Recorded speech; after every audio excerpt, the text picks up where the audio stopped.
ගොඩාක් ආදරෙන් මගේ channel එකට එකතු වෙලා ඉන්න ඔයාලව පිළිගන්නවා. අද අපි noodles තම්බලා රසම රස කට්ට කරවල හොද්දක් උයමු යම් වීඩියෝ එකට. ඔන්න ඉතින් දැන් අපි වතුර එකක් ලිපේ තියාගත්තා. මෙන්න මේ විදිහට. දැන් ඕකට එකතු කරගන්නවා. තෙල් පොඩ්ඩක් ඔයාලා කැමති තෙල් දාගන්න.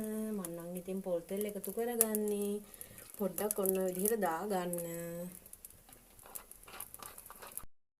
ඊට පස්සේ ලුණු ටිකකුත් දාගන්න මෙන්න මේ විදිහට. දාගෙන අපි අපේ නූඩල්ස් එක තම්බ ගන්න වතුර එක නටව ගමු. දැන් ඉතින් අපි අපේ නූඩල්ස් ටික දාගන්න හදන වෙලාව. මේක ඉතින් කෑලි කඩලත් දාගන්න පුළුවන්. ඒ උනාට ඉතින් නූඩල්ස් කිව්වම මම ඒ නිසා මෙන්න මේ විදිහට තමයි ඕක එකතු කරගමු. පොඩ්ඩක් ඉතින් එහෙම වෙනවනේ ළමයි. ටික වෙලාවක් යනකම් මෙන්න මේ වගේ නෑමිලියෙන් වහලා තියාගමු. විනාඩි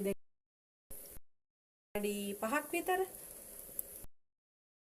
දැන් ඔන්න ඇල් වතුර දාලා තමයි පැකට් එකේ විදිහට මේක පෙරන්න තියෙන්නේ.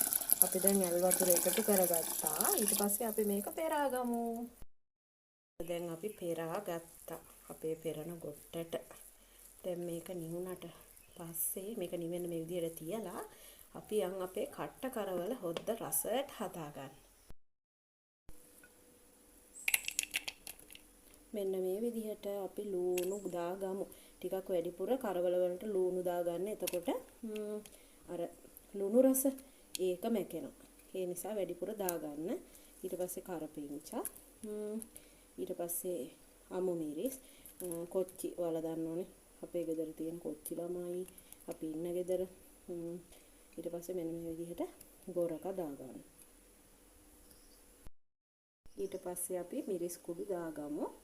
මෙන්න මේ විදිහට හැඳි එකයි කාලක් විතර දාගත්තා. වැඩිපුර දාගන්න එපා. එතකොට රස නැති වෙනවා හොදි වල. ගොඩක් මිරිස් වැටුනම යාළුවනේ හොදි රස නැහැ ඇත්තටම. ඊට පස්සේ අමු 3-5 කුඩු. ඊට පස්සේ කහ මේකට මං එකතු කරගන්නේ නැහැ ලුණු. මොකද කරවල වල ලුණු තියෙනවනේ යාළුවනේ. ඒකයි හොඳේ. දැන් අපි මේකට පොල් කිරි දාගමු. පොල් කිරි ටිකක් වැඩිපුර තියාගමු. මොකද මේවා මම පොල් බෑවක පොල් දාගත්තා. ටිකක් වැඩිපුර වුණාට මම උකුවට හොඳට මිරිකුවා. මොකද අපි නූඩල්ස් එක කන්නේ මේ හොදි එකනේ. එතකොට ඉස්ම තියන්න එපා කරවල හොද්දේ අපිට. ඒ නිසා ඉතින් දැන් දරලිපට යම්මාත් එක්ක දැන් අපි දරලිපට ආවා. ඔන්න ඔහම කරවල හොද්ද තියාගමු. දැන් තාම අපි කරවල දාලා නෑ මේකට. මම කිරි හොද්ද වගේ හදාගෙන ඊට පස්සේ තමයි ලුණු හොඳට කියන්නේ සාමාන්‍ය භාගයට තැම්බෙනකොට තමයි කරවල එකතු කරගන්නේ. එතකොට තමයි රස කරවල. මේක ඉතින් උතුරන්න නොදී ළඟ ඉඳලා හැඳි ගන්න ඕනේ කිරි හොද්ද වගේ. දැන් ඔයාලට මම පෙන්නන්නම් මෙන්න මේ සයිස් එකට ලුණු තැම්බිලා තියෙන. ඒ කියන්නේ භාගයට තැම්බිලා තියෙන්නේ. මේ පේනව නේද? පොඩි වෙනවනේ එතකොට. ඉතින් දැන් භාගයට තැම්බිලා තියෙන්නේ ලුණු. ඊට පස්සේ අපි හිමිහිට කරවල ටික එකතු කරගමු. මෙන්න මේ විදිහට. ඉතින් මෙන්න මේ විදිහට එකතු කරගෙන හදාගත්තාම යාළුවනේ මේ හරිම රසට තියෙනම කරවල වෑංජන. ඒ කියන්නේ ඕනාවට වඩා කරවල කෑලි තැම්බිලා නැහැනේ. ඒ කියන්නේ ඕනාවට වඩා දැන් මුලින්ම අපි දැම්මනම් මේකේ කරවල තැම්බිලා නිකන් හොඳ නැති වෙනවනේ. එහෙම වෙන්නේ නැහැ. චොරොප්පම් වෙන්නේ නැහැ. කරවල කෑලි පිටින්ම හොඳට රසට තැම්බිලා එහෙම තියෙනවා. දැන් ඉතින් මේක හැඳිකක අපි විනාඩි 15ක් විතර හොයාගමු. ඔන්න අපි දැන් නූඩල්ස් බෙදා ගන්න වෙලාව. ඔන්න ඕගොල්ලොත් එක්කමයි තම්බ ගත්තේ. ඔන්න මේ විදිහට දාගමු.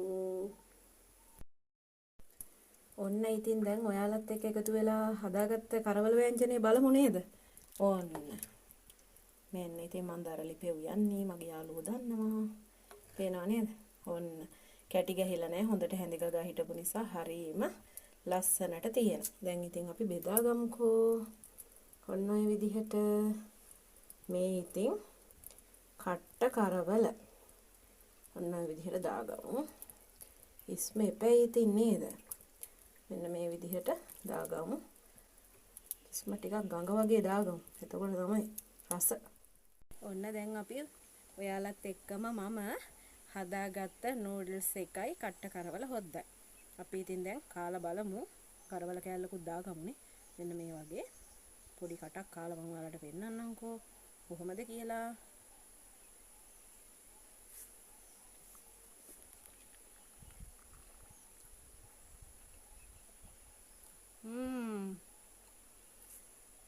මාර රසයි.